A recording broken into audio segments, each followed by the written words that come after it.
तो नमस्कार दोस्तों, राजा भैया ब्राज़ील वाले में एक बार फिर से आप सभी का हार्दिक स्वागत है। तो दोस्तों, ट्रांसफर वाइज क्यों बंद हुआ ब्राज़ील में? मैंने एक वीडियो बनाया था कुछ दिन पहले, money transfer between India and Brazil. तो भारत और ब्राज़ील के बीच में मनी ट्रांसफ़र कैसे करें, उस पे मैंने वीडियो बनाया था और उसमें मैंने बताया था कि सबसे बेस्ट जो और सबसे चीपेस्ट जो है ब्राज़ील से इंडिया, वो है अपना ट्रांसफ़र वाइज। ठीक है, सबसे कम रेट्स हैं उसमें।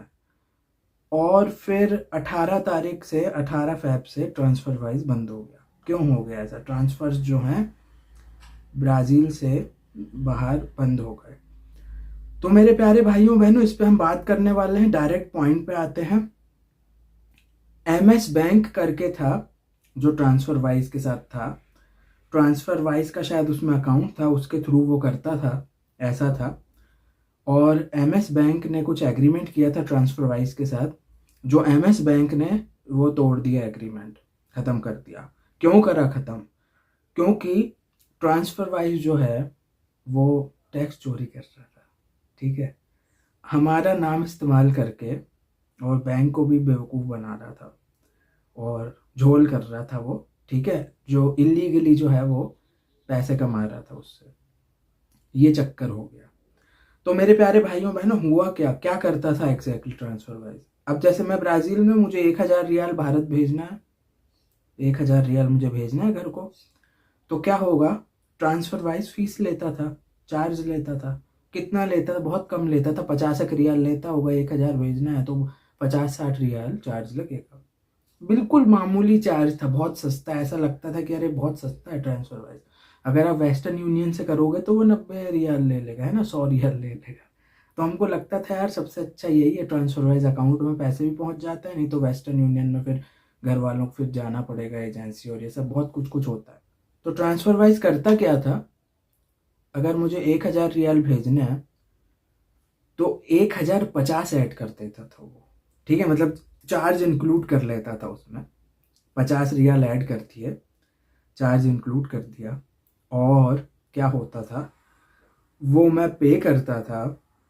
यहाँ का जो बैंक था उसके थ्रू वो ट्रांसफ़र होता था, और वो डायरेक्ट मेरे घर वालों के या मेरे अकाउंट में नहीं जाएगा इंडिया। वो क्या होता था, वो ट्रांसफ़र वाइज का जो अकाउंट होगा वहाँ वहाँ जाता था। फिर ट्रांसफ़र वाइज क्या करता था, 50 रियाल रख लेता था और 1000 मेरे घर वालों को दे देता। हो गया भैया ट्रांसफ़र। हम कस्टमर भी खुश, ट्रांसफ़र वाइज भी खुश, ऐसा हो जाता था। ये झोल हो रहा था।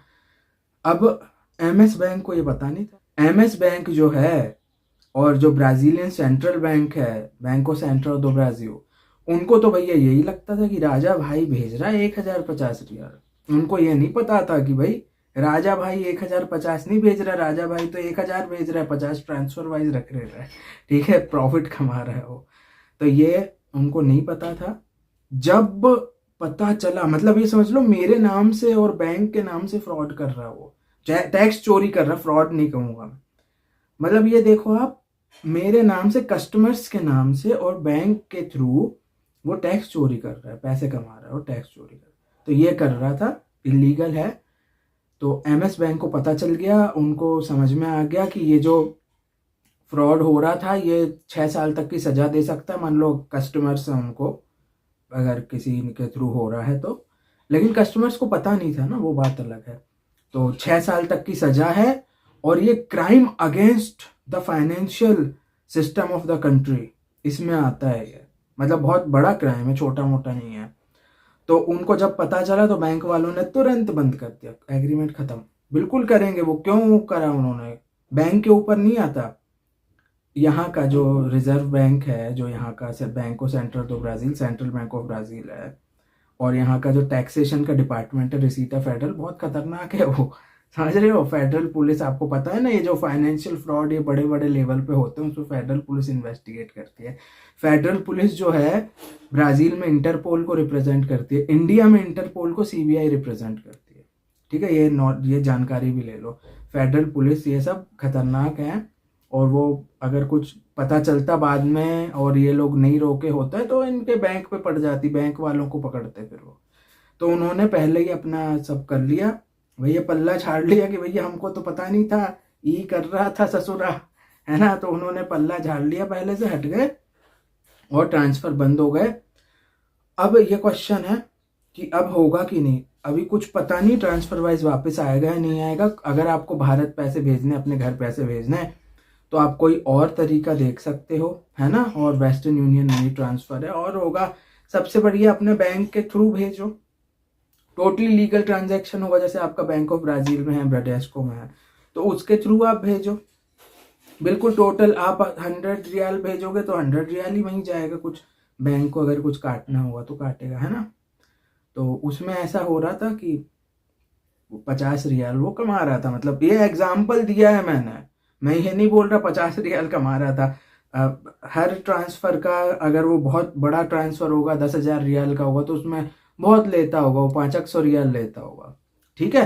तो ये चीज़ होती है, तो वो प्रॉफिट कमा रहा था और उस पर वो टैक्स नहीं दे रहा था, क्योंकि वो क्या कर रहा था, जो पैसे हैं वो तो ब्राज़ील में कमा रहा था, वो मैं यहाँ से भेज रहा हूँ ना, तो उसको वो पूरा दिखाना था, डिक्लेयर करना था कि हाँ भैया 50 रियाल मैं ले रहा हूँ। उसने सोचो कितने सारे ट्रांजैक्शंस किए होंगे, हजारों की तादाद में साल में ट्रांजैक्शन करता होगा, और करोड़ों रुपए कमाए होंगे उसने ट्रांसफर वाइज में, और उस पर टैक्स नहीं दिया, टैक्स चोरी हो गई है, ठीक है। तो ये सब टैक्स चोरी में आता है, ऐसा है। उसने यहाँ पैसे कमाए, उसको सब डिक्लेयर करना था, दिखाना था और टैक्स भरना था, तो प्रॉब्लम नहीं होती। अब आपको पता है कि जो कंपनीज होती हैं वो कुछ ना कुछ करती हैं। ब्राज़ील बहुत बड़ा है उनका पार्टनर अभी, क्योंकि यहाँ से बहुत सारे ट्रांजैक्शन होते हैं, बहुत सारे फॉरेनर्स हैं अपने घरों पैसे भेजते हैं, ट्रांसफर्स बहुत होते हैं, तो वो कुछ ना कुछ जो है वो करेगा। हो सकता है वो सारा सब बता दे, डिक्लेयर कर दे, इतना कमाया, इतना टैक्स है, भर दे, है ना। उसको वो प्रॉपर उसको फॉर्मलाइज कर दे, सब लीगली कर दे सब, और बाद में चालू हो जाए। ऐसा भी हो सकता है, लेकिन उसमें टाइम लगता है। एकदम लगेज नहीं होगा कि वो भाई सब अकाउंट करके और टैक्स भर दिया, भैया चालू हो गया 2 दिन में, है ना। ठीक है, कोई किराना स्टोर नहीं है कि क्लियर कर दिया अकाउंट और चालू हो गया अपना, ऐसा नहीं है, बहुत बड़ा है। और वो कंपनी भी यहाँ की नहीं है, ट्रांसफर वाइज बाहर की है, तो ऐसा है। तो अभी MS बैंक ने तो भैया पूरी जानकारी दे दी है जो अथॉरिटीज़ हैं, और अथॉरिटीज़ का पूरा वो कर रहे हैं, सपोर्ट हेल्प कर रहे हैं पूरा, जो क्योंकि फिर वो बैंक के ऊपर आएगा ना, ये चीज़ होती है। तो वो तो ठीक है, वो तो अपने तरफ से जो उनको करना था वो कर रहे हैं, नहीं तो वो भी फ्रॉड में शामिल होता बैंक, इसीलिए बंद हुआ है। और कब चालू होगा अब कुछ पता नहीं है मेरे प्यारे भाइयों बहनों। अगर आप ट्रांसफ़र करना चाहते हैं, अगर ब्राज़ील से इंडिया या ब्राज़ील से पाक या कहीं पे भी, तो आप वेस्टर्न यूनियन मनी ट्रांसफ़र का कर सकते हैं। वेस्टर्न यूनियन का एकदम सिंपल हिसाब है। वेस्टर्न यूनियन वाले बिल्कुल क्लियर है, ये नहीं करते कि भैया मैंने यहाँ से, वो ट्रांसफ़र वाइज पता है क्या कर रहा था, वो एक हवाला टाइप का कर रहा था कि मैंने उसके खाते में यहाँ डाल दिया और वहाँ जो है ना, वहाँ वाला खाता से हमका पैसा दे दिया। वो थोड़ा छोटा मोटा ये एक तरह से हवाला ही हो गया है। वेस्टर्न यूनियन मनी ट्रांसफ़र में क्या होता है ना, अगर मैं 1000 रियाल भेजूंगा तो क्या होगा ना, वो मुझे नहीं कहेंगे कि मुझे ये एक्स्ट्रा लगेगा, ये कुछ नहीं। मैंने 1000 रियाल दिए, उसमें से उन्होंने 90 रियाल टैक्स काटा, सब किए, और पता चला वो जी यहाँ से जो पैसा गया है वो 905 रियाल गया है, ठीक है।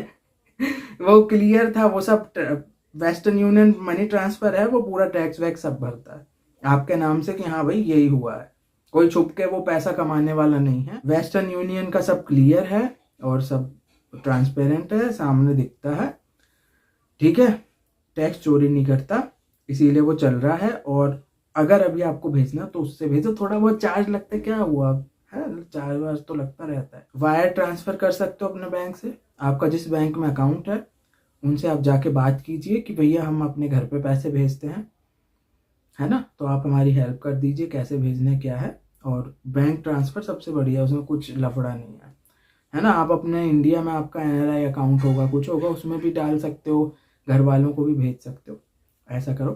ट्रांसफ़र वाइज का कुछ भी नहीं कह सकते, वो होगा या नहीं होगा। ब्राज़ील में बहुत स्ट्रिक्ट है, समझे आप। ब्राज़ील में ऐसा नहीं है कि भैया चलता है, हो जाएगा ले दे के, या ये सब चीज़ें नहीं, वो स्ट्रिक्ट है बहुत। और बंद हो गया है तो बंद हो गया, बैन हो गया वो, ठीक है। अब वो ट्रांसफ़र वाइज है, उनको प्रॉपर करना। अब ट्रांसफ़र वाइज का इस पर स्टेटमेंट भी आया था कि भाई हम जो भी करते हैं ब्राज़ील में, और 50 से भी ज़्यादा देशों का हम पूरा टैक्सेशन का लॉ फॉलो करते हैं, वो तो देंगे ही सफाई, ये सब चीज़ें होती हैं। लेकिन हुआ झोल गड़बड़ हुई है, तो हुआ है वो। ठीक है, तो दोस्तों इस रीज़न की वजह से बंद हुआ है ट्रांसफरवाइज, और अब वो दोबारा आएगा या नहीं आएगा ये हम नहीं जानते हैं दोस्तों। कब आएगा, कितना टाइम लगेगा, कुछ नहीं पता। इन सब चीज़ों में टाइम लगता है। हो सकता है वो जल्दी से जल्दी करें, है ना। कंपनी के ऊपर पड़ी है, उनका कितना करोड़ों का फायदा होता होगा ब्राज़ील से, उनको करोड़ों ट्रांसफर्स होते होंगे, करोड़ों के ट्रांसफर्स होते होंगे, करोड़ों नहीं तो, है ना। तो वो तो जल्दी से जल्दी कुछ ना कुछ वो भिड़ा के जल्दी से जल्दी करते हैं, पेंच फंसाते हैं कहीं ना कहीं कि हो जाए जल्दी से। तो देखें, कुछ अपडेट आता है तो आपको बता दूंगा। और बैंक ने पूरा बताया कैसे फ्रॉड होता था, कैसे टैक्स इवेट करता था हमारे नाम से वो। ठीक है दोस्तों, वीडियो देखने के लिए बहुत बहुत धन्यवाद। जय हिंद, भारत माता की जय, वंदे मातरम।